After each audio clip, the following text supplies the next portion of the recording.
Welcome. We are at Blackfriars Theatre, a small 126-seat theater in Rochester, New York, and we're taking the time to explain to you the operations of Q-Player Lighting and Q-Player Premium. Let's go up to the booth, where you'll notice we have no windows here, so we are limited on conversations with other people, and we normally run our shows with just one person, and that's why I wanted to highlight some of the things that we do here so that you can appreciate how this works. Here we have the lighting station. The theater here has about 110 conventional lights and then a handful of LEDs. The sound computer is here, and then we have the relatively new Behringer X32 for sound mixing, some battery chargers, the wireless microphones. Right now we have 20 that we can operate with, and then over at the final end of the booth is the follow spot and the follow spot monitor. If we go back to the lighting computer, we'll see the cue list for the current show. It's the Putnam County Spelling Bee, and we can scroll to the top of the cue list.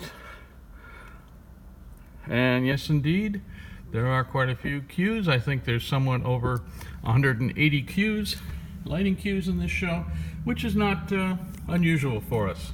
We normally have somewhere around that number, depending on the show. As we can see over here, there are significantly fewer sound cues in this, it being a musical, so there's not too much in the way of effects or background music. We'll scan back here to the lighting computer, and we'll play the first cue by pressing the space bar, and you can see that the channels begin to change, and hopefully in the background the lighting come up. As I said, the normal setup is to have the stage manager here in the middle with his or her book. On either side are the keyboards for sound and lighting. So he or she will sit here in the middle and press the space bar of one or the other, depending upon the cues that are coming up. No communications required, no extra people required. We can run through several of the cues here. We can notice the changes on the stage. This would be for the curtain speech, and we will leave it at Mrs. Pateri because we want to demonstrate something in a little bit. So now we move over here to the center. The little screen in the middle here is the infrared camera for blackout, so that the stage manager can see what's going on. Now we'll go over here to the sound computer and perhaps run a couple cues. This is, as I said, the cue list from Spelling Bee. It's fairly short. There is one cue here that we might want to run. Let's see if you can hear it. Marigold Coney Bear. That's a really lovely sweater, Marigold. And what we've done here is we've had 3 cues play. The first one starts that background strange music. The second one autoplays the actor's voice, and then finally we have a fade on that. The one for his voice is what we call a timeline cue, and we'll demonstrate that in just a moment with another cue list. We tell this cue to fire at 10 seconds into the previous cue. Let's go in and demonstrate one of the features of the communications between the two programs. We'll pick a cue list from an older show. This is from A Few Good Men, and you'll notice that there are 4 cues right after the opening cue that are a different color, and those are lighting cues. What will happen here, and what we can do quite easily, is to start the sound. We will hit the space bar here, and I'll show you both strings there. Okay, we have fired 2.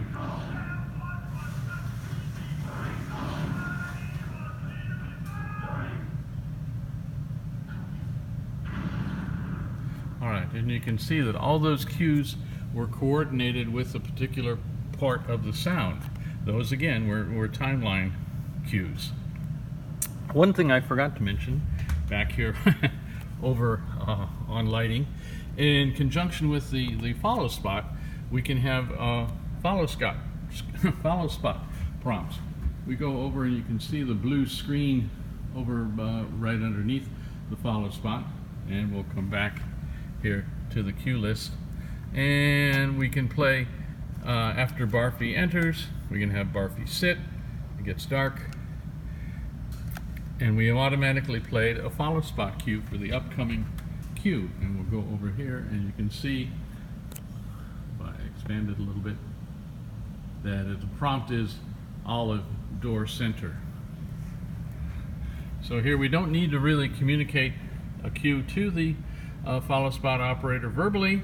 We can send him or her a message. Later on, we can do we can change the message for a different cue, different color if we need to. And now we have Rona at stage right doorway, or stairs, excuse me. One of the other features that, again, in terms of automatic control between the computers here at Blackfriars, is we can we said that we had the mixing board here. Now, normally, like I say, for a regular drama show, we run with one operator, the stage manager, at the station here, pressing the space bar on either the lighting or sound. With musicals, of course, gets an added layer of complexity, and you probably will need someone on the mixing board writing the volumes of the wireless microphones. You can help that person out, however. We can do things like we can control the lighting of the mixing board via sound cues. Here, what I'm going to do is I'm going to set the mutes, there we go, on several of the channels. So I've muted 2, 4, 6, and 8. Then if later on in the show, if I need to mute and change that, we can press the sound cue again, and now we've muted 1, 3, 5.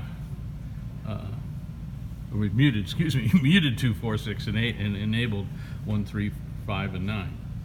So here again, the stage manager sitting here does not really have to go over to the mixing board to do a cue. And that, for this particular session, concludes what we wanted to tell you about cue player lighting. Controlling this board here, I just want to mention that we do have it set up right now for 400 channels. We had those 110 conventionals and then a handful of specials and LEDs and whatever. And then the sound program, which in this case for A Few Good Men had considerably more cues than they did for the musical. So I hope you enjoyed this introduction to Cue Player Lighting, Cue Player Premium. Thank you.